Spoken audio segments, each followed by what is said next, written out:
Selamat pagi, Ibu Bapa, Saudari-saudara terkasih dalam Kristus. Salam damai kasih Kristus bagi kita di awal hari ini. Bersyukur kepada Tuhan bahwa hari ini kita dipertemukan melalui sapaan dan renungan pagi GKI Salatiga. Sabtu 14 Juni 2025 bersama saya Pendeta Mary Rungkat.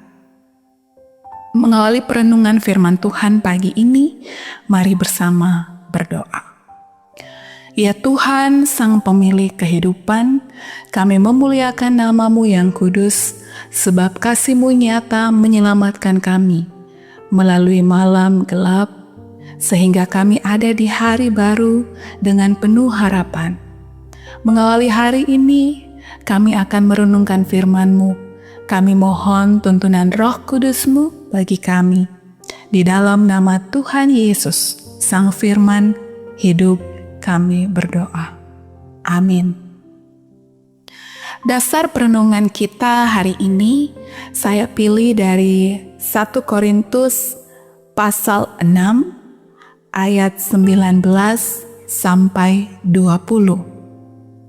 1 Korintus pasal 6, ayat 19 sampai 20.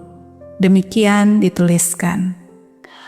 Atau tidak tahukah kamu bahwa tubuhmu adalah bait Roh Kudus yang diam di dalam kamu, Roh Kudus yang kamu peroleh dari Allah, dan bahwa kamu bukan milik kamu sendiri, sebab kamu telah dibeli dan harganya telah lunas dibayar. Karena itu, muliakanlah Allah dengan tubuhmu. Tema perenungan kita pada hari ini, muliakanlah Allah dengan tubuhmu. Sebagai awal perenungan, saya mengajak kita semua untuk membayangkan. Ada seorang yang meminjamkan rumah mewahnya kepada kita untuk ditinggali sementara. Rumah itu bersih, tertata rapi, penuh fasilitas, dan dikelilingi taman yang indah. Orang itu berkata, "Tolong jaga rumah ini dengan baik. Tolong dirawat rumah ini, tolong dibersihkan, ditata rapi seperti yang sudah terlihat. Karena rumah ini sangat berharga bagi saya." Sekarang kita bayangkan kalau kita tinggal di rumah itu tanpa peduli dengan apa yang sudah dipesankan kepada kita. Kita membuang sampah sembarangan, merusak perabotan, tidak membersihkan apapun, membiarkan taman kotor. Bagaimana perasaan sang pemilik rumah saat melihat rumah yang sangat berharga bagi dia dalam keadaan yang kacau balau, tak tertata, kotor?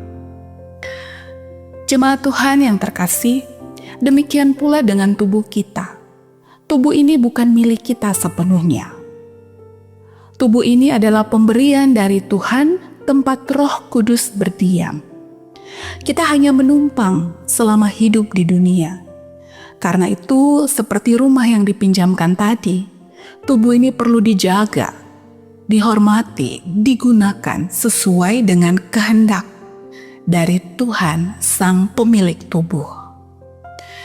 Perenungan ini masih kita renungkan dalam suasana sukacita merayakan Pentakosta, yang kita pahami bahwa Pentakosta merupakan peringatan turunnya Roh Kudus atas murid-murid dalam Kisah Para Rasul pasal 2. Ini menjadi awal perubahan besar. Orang-orang percaya bukan hanya mengikut Yesus secara fisik, tetapi dipenuhi dan dituntun oleh Roh Kudus-Nya. Dulu kehadiran Allah berpusat di bait Allah di Yerusalem. Tetapi setelah Pentakosta, setiap orang percaya menjadi bait Allah yang hidup. Artinya tubuh kita menjadi tempat tinggal Roh Kudus. Ini merupakan anugerah yang luar biasa bagi kita. Allah yang Maha Kudus kini tinggal di dalam kita.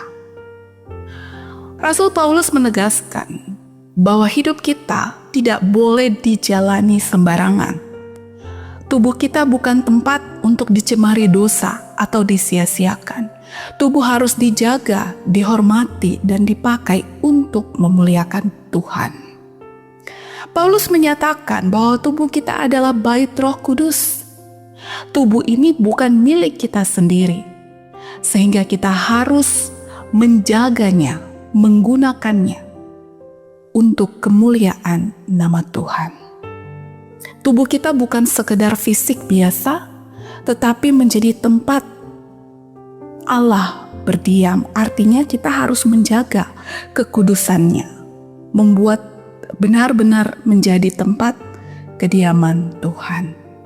Bagaimana cara kita memuliakan Tuhan dengan tubuh kita? Yang pertama, hidup kudus. Bagaimana kita meninggalkan dosa, menjaga hati dan tindakan kita sesuai dengan kehendak-Nya. Yang kedua, kita rawat tubuh pemberian Tuhan ini. Kita jaga kesehatannya, tidak menyalahgunakan dengan kebiasaan buruk dan gaya hidup yang merusak. Yang ketiga, kita melayani dengan tubuh. Kita gunakan tenaga kita, suara kita, karya kerja layan kita untuk melayani Tuhan melalui pelayanan kepada sesama. Dan yang terakhir, menjadi saksi Kristus. Roh Kudus memberikan kepada kita kemampuan untuk melakukan banyak hal, banyak perkara, sehingga begitu banyak orang boleh melihat Kristus ada di dalam setiap karya dan kerja layan kita di dunia ini, dimanapun kita berada. Ibu Bapa yang terkasih, Roh Kudus telah dicurahkan dan kini tinggal dalam diri kita. Karena itu kita menjawab anugerah ini dalam kehidupan kita untuk memuliakan Allah. Bukan hanya di dalam hati kita, bukan hanya di dalam pikiran kita, tetapi secara nyata dalam keseharian kita melalui tubuh kita. Mari kita berdoa. Tuhan yang Maha Kudus, kami bersyukur atas anugerah yang luar biasa. Roh Kudus dicurahkan bagi kami. Terima kasih ya Tuhan untuk Roh Kudus yang tidak hanya menghibur, tetapi juga menguatkan dan menuntun kami. Hari ini kami menyerahkan tubuh kami ke dalam tangan Tuhan, supaya tubuh tempat Roh Kudus berdiam ini boleh menjadi saksi untuk pelayanan bagi kemuliaan nama Tuhan. Di dalam nama Tuhan Yesus kami berdoa. Selamat memuliakan Tuhan dengan tubuh kita dalam tuntunan Roh Kudus-Nya. Tuhan Yesus memberkati.